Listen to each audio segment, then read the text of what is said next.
Sur les traces, c'est l'histoire de... Bonjour à tous. Aujourd'hui, nous nous retrouvons dans l'émission Sur les traces et l'histoire d'Anne-Charlotte de Champlessis, l'épouse dans l'ombre de D'Artagnan. Pour cette émission, j'ai le plaisir d'accueillir Adeline, ma collègue, cueilleuse de mémoire, qui va nous raconter l'histoire passionnante de cette femme dans l'ombre de D'Artagnan. Bonjour Loïc, bonjour à toutes et à tous. Fondée en 1995, l'association d'Artagnan a été créée afin de faire connaître la vie et l'existence de celle qui fut dame de notre village au XVIIe siècle, mais aussi la seule et unique épouse du célèbre mousquetaire d'Artagnan. Et voilà 17 ans que je préside l'association d'Artagnan. Pour commencer, avant de parler d'Anne-Charlotte, tous les auditeurs connaissent D'Artagnan et les trois mousquetaires, au moins par la culture générale. Mais savent-ils réellement qui il est? Et pourquoi seulement Alexandre Dumas a écrit les trois mousquetaires alors que D'Artagnan est en réalité le quatrième mousquetaire, aux côtés de Porthos, Athos et Aramis? Que peux-tu nous dire à ce sujet, Adeline? Alors d'Artagnan est l'une des figures les plus connues de l'histoire de France. Je mets des guillemets, les guillemets s'imposent ici, car peu de personnes en fait savent que d'Artagnan a existé. Cette renommée, il la doit à sa personnalité, porteuse de valeurs universelles et intemporelles, propre au personnage aussi bien de la fiction que de la réalité. Il représente l'image du mousquetaire fidèle et courageux, et l'homme d'armes faisant gagner les gentils contre les méchants. D'Artagnan incarne et dépasse l'univers de Cap et d'Épée, comme le suggère le titre même du roman, qui en fit un héros, et dans lequel il n'apparaît pas, ni nommément, ni explicitement, effectivement, alors qu'il en est le personnage principal, les trois mousquetaires. Alors nous ne sommes pas dans la tête d'Alexandre Dumas, et diverses versions circulent, notamment sur le fait que D'Artagnan, le quatrième des trois mousquetaires, arrive tardivement dans le récit, mais aussi que le roman a été au départ édité sous forme de feuilleton dans le journal Le Siècle. Le titre d'origine étant Athos, Porthos et Aramis, on raconte que le directeur du journal, Louis Desnoyers, l'aurait trouvé trop long et aurait souhaité qu'il soit intitulé Les Trois Mousquetaires. Certains expliquent également que cela aurait été plus vendeur de parler de trois mousquetaires et d'en faire intervenir un quatrième au fil des parutions. Toujours est-il que Dumas se serait inspiré de la biographie apocryphe de Monsieur d'Artagnan, rédigée par Courtis de Sandras, car, tout comme ses compères, D'Artagnan a bel et bien existé. Son vrai nom était Charles de Batz de Castelmore, D'Artagnan étant le patronyme de sa mère et de l'un de ses oncles montés à Paris avant lui.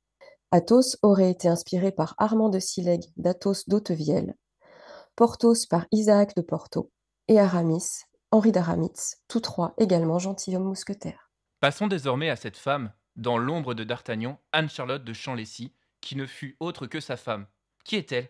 Anne-Charlotte de Champlessis est née en 1624 à Champlessis, près de Charolles, en Saône-et-Loire, où sa famille est présente dès le XIVe siècle. Son père, Charles de Champlessis, décède l'année suivante, laissant sa fille et son épouse, Claude de Rimont, seules à la tête de biens dans le Charolais et à Sainte-Croix, à une bonne centaine de kilomètres. Cette baronnie ayant été achetée en 1623 par le grand-père d'Anne-Charlotte. Au décès de Charles, c'est alors Pontus de Champlessis, oncle et curateur d'Anne-Charlotte, qui reprend les terres qu'il destinera à sa nièce. La mère d'Anne-Charlotte se mariera en secondes noces avec Charles de Hénin-Liétard, avec qui elle aura 4 filles et 2 fils, dont Gabriel, qui sera, comme son père, gouverneur de la citadelle de Chalon-sur-Saône. Ce dernier fut proche d'Anne-Charlotte et jouera, sans le savoir, un rôle dans la rencontre entre sa demi-sœur et d'Artagnan. Mais avant cela, le 11 août 1642, Anne-Charlotte épouse Jean-Léonard de Damas, seigneur de la Clette et de Clécy, où vivra le couple jusqu'au décès de Jean-Léonard au siège d'Arras en 1654. Veuve et sans enfant, Anne-Charlotte revint alors sur ses terres bressanes jusqu'à ce qu'elle entre dans l'histoire le 5 mars 1659. Que se passe-t-il donc le 5 mars 1659? Cette date correspond à la signature du contrat de mariage entre elle et Charles de Batz de Castelmore à Paris. Désormais, les historiens, à commencer par Odile Bordas, membre de l'association d'Artagnan, s'accordent à dire que c'est lors du déplacement de Louis XIV et de sa cour en direction de la Savoie que les futurs époux firent connaissance. Le cortège passa par la Bourgogne pour aller à Lyon via Dijon, Beaune, Chalon-sur-Saône et Mâcon. Ces passages furent l'occasion de grandes festivités où étaient conviées les personnalités importantes du secteur. On imagine donc qu'à Chalon, dont le gouverneur était Gabriel de Hénin-Liétard et où le cortège fit halte le 21 novembre 1658, sa demi-sœur Anne-Charlotte fut présente et rencontra le mousquetaire qui faisait partie du voyage. Peu de temps après le retour du cortège sur la capitale, un contrat de mariage est donc passé le 5 mars 1659 à Paris.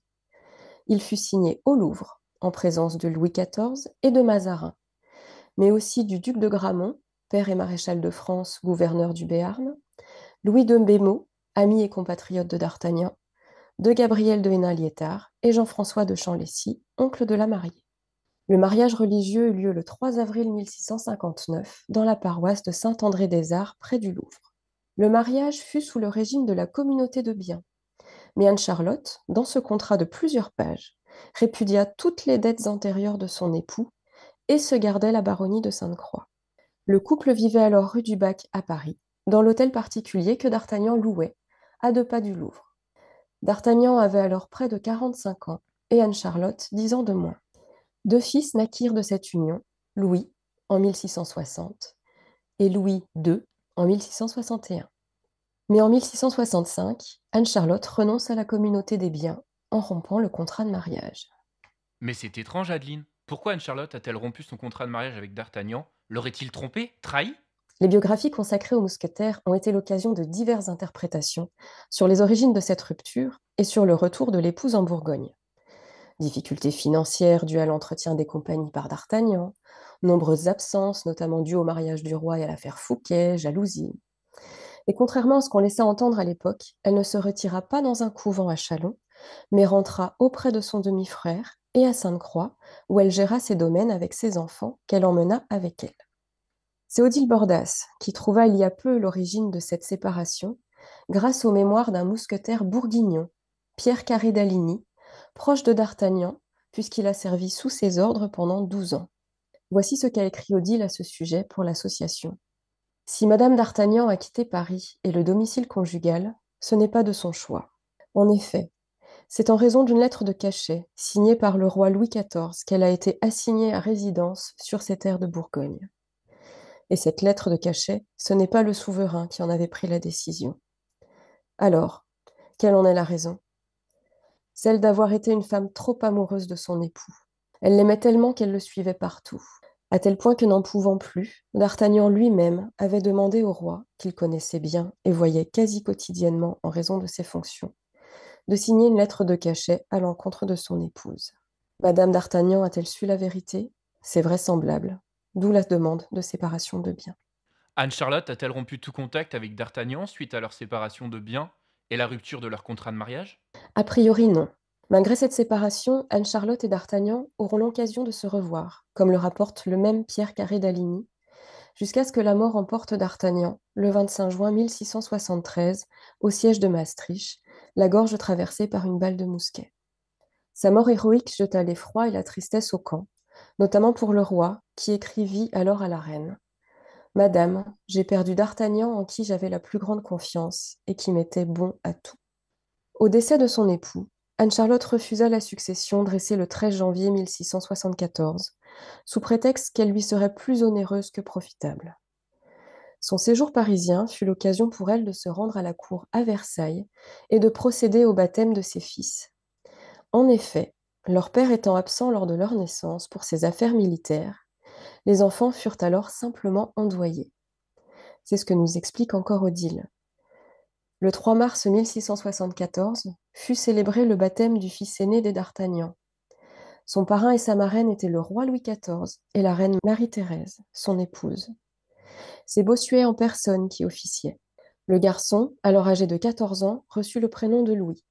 Le mois suivant, le 5 avril 1674, ce fut au tour du fils cadet, âgé de 12 ans et demi, de recevoir le baptême des mains du même prélat. Son parrain était le grand dauphin, fils de Louis XIV, et sa marraine, mademoiselle de Montpensier, cousine du roi, qui avait, on le sait, beaucoup d'estime et d'amitié pour D'Artagnan. Le cadet fut lui aussi prénommé Louis. Alors, qu'est devenue Anne-Charlotte suite à ces événements? Nous avons hâte de l'entendre. Alors Anne-Charlotte poursuivit sa vie simple dans son château de Sainte-Croix, gérant ses domaines, s'impliquant dans la vie locale, jusqu'à ce qu'un mal sans doute soudain lui fit rédiger son testament le 28 décembre 1683. Elle décédera 3 jours plus tard, 10 ans après son époux, et sera inhumée le 1er janvier 1684 dans la chapelle de Sainte-Croix, en présence de divers religieux locaux. Qu'advient-il alors des deux enfants du couple? Les 2 fils du couple effectuèrent tous deux une carrière militaire. L'aîné décéda en 1709 à Castelmore, dans le Gers, dont il avait hérité via son oncle paternel, célibataire et sans enfant. Louis II vécut à Sainte-Croix avec son épouse, Anne-Marie Amet. Il y décéda le 7 juin 1714 et fut inhumé dans la chapelle, aux côtés de sa mère, tout comme son épouse qui décéda le 8 octobre de la même année. Ce fut leur fils, Louis-Gabriel, qui vendit la baronnie de Sainte-Croix à la famille d'Iverny en 1741. Le château fut ensuite reconstruit au cours du XVIIIe siècle afin de ressembler à la demeure privée que l'on peut apercevoir encore aujourd'hui, au cœur de la grande rue de notre village.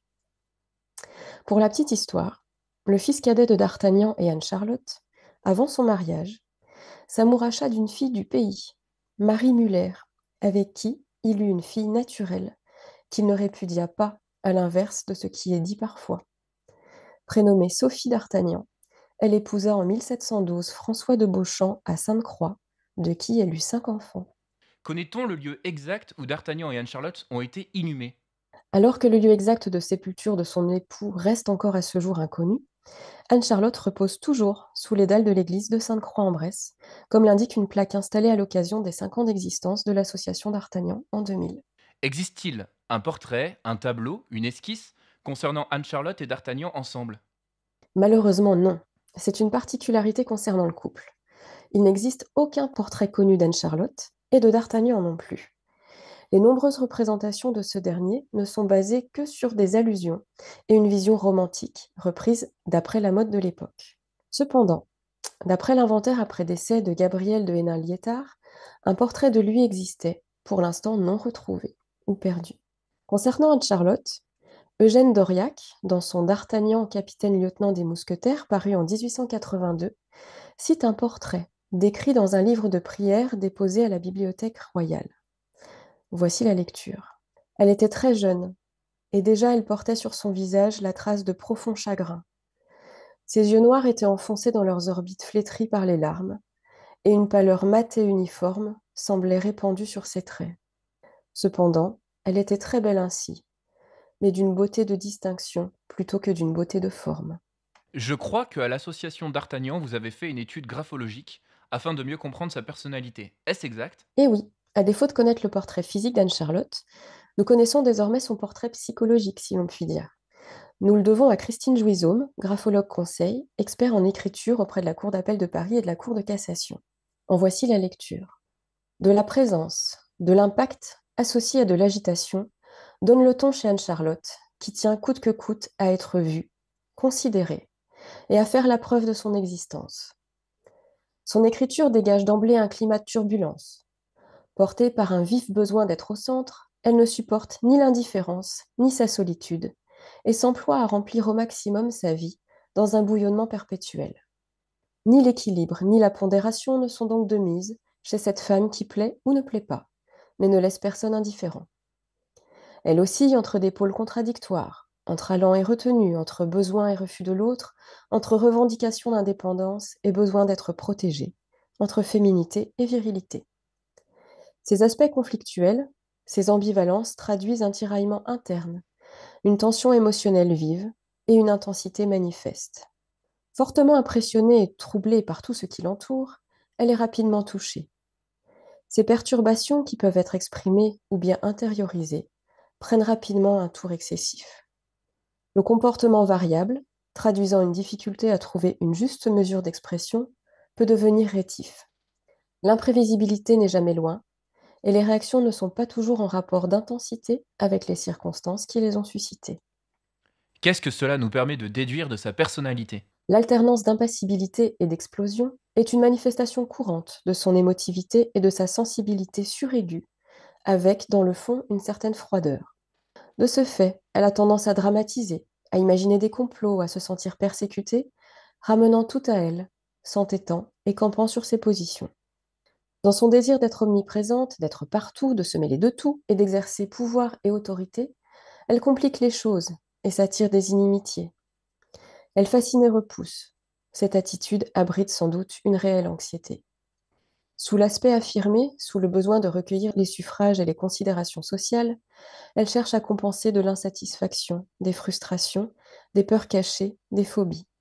La confiance en soi est plus affichée que réelle. Mais elle a la volonté de ne pas se laisser aller, de garder la tête haute, et en dépit des difficultés et parfois des déceptions. Fière et courageuse aussi, elle a du répondant, de la pugnacité. Elle entend l'emporter sur l'autre, comme si elle devait prendre une revanche sur des moments passés, perçus comme douloureux, comme par exemple l'absence d'un père. Afin de renforcer sa propre estime, elle ne compte que sur elle-même, se lance des défis, faisant preuve d'une certaine astuce. Elle trouve le ressort, l'ardeur et l'énergie pour s'engager dans des projets, pour franchir des obstacles, atteindre des objectifs. À la fin de sa vie, les craintes, l'intensité et les questionnements semblent s'être apaisés. La violence et l'agressivité tempérées ont laissé place à plus de sobriété, voire de renoncement. Le graphisme assagi témoigne d'une personnalité qui s'est modérée, de la réflexion, une certaine pondération, une contenance réservée et un effort soutenu pour maîtriser ses passions émergent. S'agit-il de crainte, du besoin d'être approuvé, de renoncement? Autant de questions que l'on peut se poser.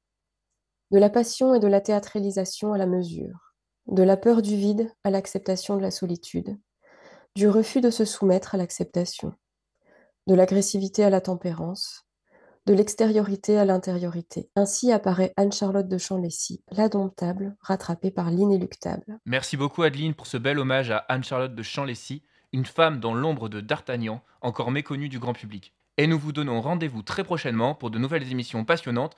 Merci beaucoup Loïc. N'hésitez pas à pousser la porte de l'espace d'Artagnan pour en savoir encore un peu plus sur celle qui fut l'épouse du célèbre mousquetaire et marcher sur ses pas. À bientôt! C'était Sur les traces et l'histoire d'eux, présenté par Loïc Duchamp.